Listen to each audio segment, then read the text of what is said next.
Saya hamba Allah dari Indramayu mau bertanya, apakah tinta cairan cumi-cumi itu haram Buya?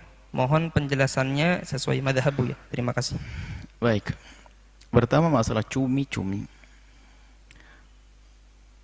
Dalam madhab kita Imam Syafi'i dan jumhur ulama tentang laut, Nabi menyebutkan at-tahuru ma'uhu al-hillu maitatuh.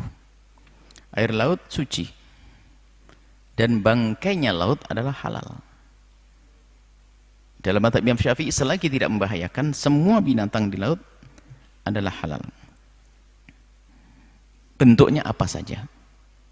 Selagi binatang yang hanya hidup di air, maka dia halal bentuknya apa saja.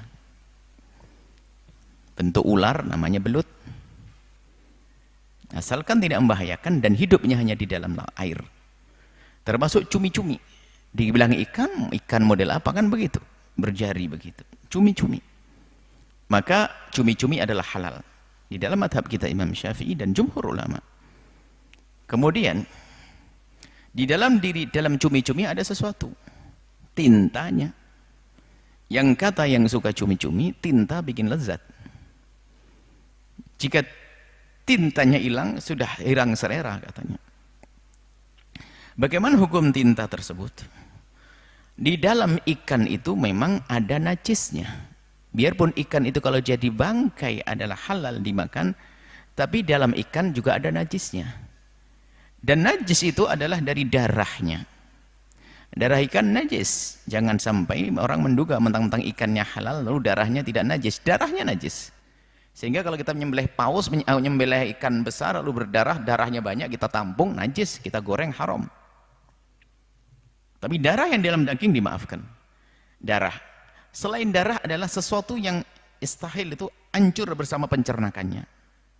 Lalu dibuang, keluar ke depan namanya muntahan, ke belakang namanya kotoran, najis. Hanya itu dua saja. Dua yang masuk pencernaannya yang akan dihancurkan, kemudian setelah itu kembali lagi keluar jika ke depan namanya muntahan, biarpun muntahan ikan tetap najis, atau lewat belakang namanya kotoran, kotoran ini najis. Baik. Selain itu juga tidak, air liurnya tidak. Nah, cumi-cumi, tinta cumi-cumi itu bukan hasil daripada pencernaan yang dia olah tadi. Dan juga bukan darah. Maka selagi itu bukan darah dan bukan hasil pencernaan yang dihancurkan tersebut, maka dia tidak bisa dihukumi sebagai darah yang najis atau dihukumi sebagai kotoran yang najis. Maka hukumnya adalah seperti cairan yang lainnya, seperti air liurnya.